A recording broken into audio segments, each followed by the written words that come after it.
और इस वक्त बिलावल भुट्टो कराची में मीडिया से गुफ्तगू कर रहे हैं। कोशिश है कि कराची में जो पब्लिक स्पेसेस हैं, अवाम के लिए जो जगह है, वो ज़्यादा से ज़्यादा हम प्रोवाइड करें।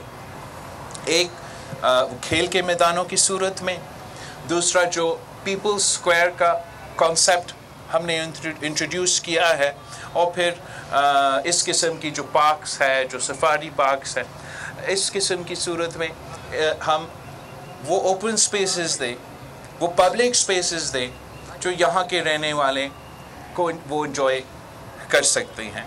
हर सिटी को अगर आपने उसको एक लिवेबल सिटी बनाना है तो एक बेसिक कंपोनेंट पब्लिक स्पेसेस होते हैं जिसमें आम लोग आ सकते हैं, अवाम आ सकते हैं, उसका फ़ायदा हो सकता है, और उसके साथ साथ फिर उसके इर्द गिर्द फिर एक मुआशी एक्टिविटी भी पैदा होते हैं। दुकान चलाने वाले, उनको भी एक सहूलत मिल जाता है। तो ओवरऑल मैं इस प्रोजेक्ट से भी मुतमन हूँ, और जो मेयर साहब का आगे जाके जो प्लान्स है इस शहर के लिए, इस उम्मीद के साथ कि इंशाअल्लाह ताला जैसे इस शहर ने पाकिस्तान पीपल्स पार्टी को बल्दियाती इलेक्शंस में भी जितवाया, वैसे ही इंशाअल्लाह ताला फरवरी 8 को इस शहर पाकिस्तान पीपल्स पार्टी को वोट देंगे, और जब सूबाई हुकूमत और KMC मिल के काम करेंगे, इंशाअल्लाह ताला उसका फ़ायदा इस शहर के अवाम को होगा।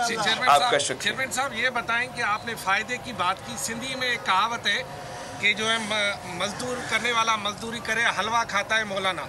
तो आपने यहाँ से लॉन्ग मार्च भी किया, आपने अदम एतमाद भी लाए, 1.25 साल नून लीग को बर्दाश्त भी किया, मगर जब भी इंतखाबात आते हैं तो पंजाब में एक किंग पार्टी आपके सामने खड़ी कर दी जाती है ताकि आपका रास्ता रोका जाए। ये लेवल प्लेइंग फील्ड यही तो नहीं है?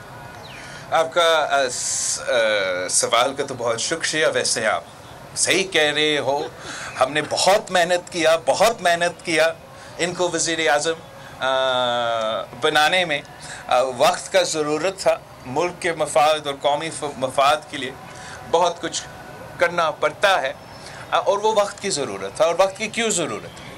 एक तो मुल्क भर में जो मुआशी बहरान, खारजा सतह पे बहरान और सियासी जमहूरी बहरान था, उसमें हम बेहतरी लाना चाह रहे थे, मगर साथ साथ हमारे ऐसे कुछ इश्यूज़ थे जो हम रिजॉल्व करवाना चाह रहे थे।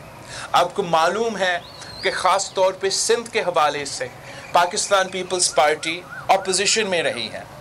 हम मियाँ साहब का जो 2 तिहाई अक्सरियत दिलवाया गया 2013 के बाद, तब भी हम अपोजिशन में थे। खान साहब के दौर में हम अपोजिशन में थे।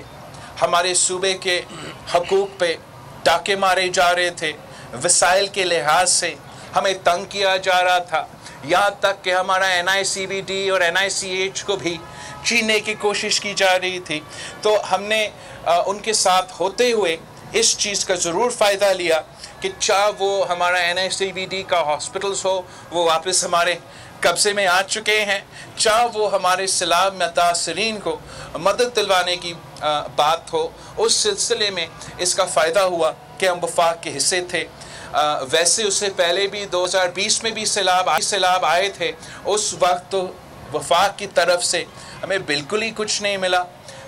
दूसरा जो सैलाब आए थे, लोग इस बात पे तबसरा तो कर सकते थे कि किस हद तक और क्या मज़ीद करना चाहिए था, मगर कुछ न कुछ इसका ज़रूर फ़ायदा हुआ कि हम ना सिर्फ वफाक में थे, मगर मैं उस वक्त वज़ीर ख़ारजा था, तो अपना ओहदा को मैं सही तरीके से इस्तेमाल करके पूरे पाकिस्तान के सैलाब मुतासरीन के लिए एक्टिव हो सकता था। तो जहाँ तक नेशनल लेवल की बात है, वहाँ वो इश्यूज़ मैंने आपको बताएं, जो लोकल इश्यूज़ हमने एड्रेस करना चाहा वो भी आपने बताएं। जहाँ तक किंग्स पार्टी की बात है, वो ना सिर्फ पंजाब में, वैसे मुल्क भर में हर इलेक्शन में किसी न किसी सूरत में सामने आते हैं, मगर इंशाअल्लाह ताला जो अब अगले साल इलेक्शंस होने जा रहे हैं, उसमें किंग्स पार्टी का वही हाल होगा जो हमने 2008 में किंग पार्टी का किया था। एक तरफ तो MQM और नून लीग की सूरत में यहाँ कराची में आपके लिए मसला पैदा किया जा रहा है, दूसरी तरफ JU है जो आपके इत्तेहादी रही है माजी में, वो लाड़काना में और कराची से बाहर आपका मुकाबला करने आ गई है, क्या कहेंगे? आके मुकाबला करे। वैसे मैं समझता हूँ कि मुस्लिम लीग नवाज और मुत्तहिदा chairman Peoples Party Bilawal Bhutto Zardari Karachi में मीडिया से गुफ्तगू कर रहे हैं चाहिए और इन चीज़ों का ख्याल रखना चाहिए। इसलिए हमारा एक संगीन इशू है, एक सीरियस इशू है जहाँ तक तहरीक तालिबान पाकिस्तान की सवाल है, जहाँ तक इन दहशतगर्दों की ग्रुप्स का सवाल है। और मैं चाहूँगा कि अफ़गानिस्तान के अवाम हमारे साथ हो, हमारे साथ मिल के इन किस्म के ग्रुप्स का मुकाबला करें। अच्छा, ये बता दें चेयरमैन साहब कि हमेशा ये रिवायत रही है कि किंग्स जमातें बनाते रहे हैं और लाडले पैदा करते रहे हैं हमारे इस्टेब्लिशमेंट। क्या जो मुल्क की मौजूदा सूरत हाल है, अब पहले भी एक एलामिया जारी हो गया था कि अब जो है ना फौज का सियासत से बिल्कुल ताल्लुक़ ख़त्म हो गया, क्या आपकी जमात पीपल्स पार्टी मुतमईन है कि आगे चलकर कोई नया तजुर्बा नहीं किया जाएगा? जमहूरियत को डीरेल करने की कोशिशें अब ख़त्म हो चुकी हैं, आगे भी क्या इसकी तरफ? जहाँ तक जमहूरियत डीरेल करने के सवाल है, मेरे ख्याल में 18वीं तरमीम ने हमेशा के लिए वो दरवाजे बंद किए हैं जो जमहूरियत को डरेल करने वाली बात है।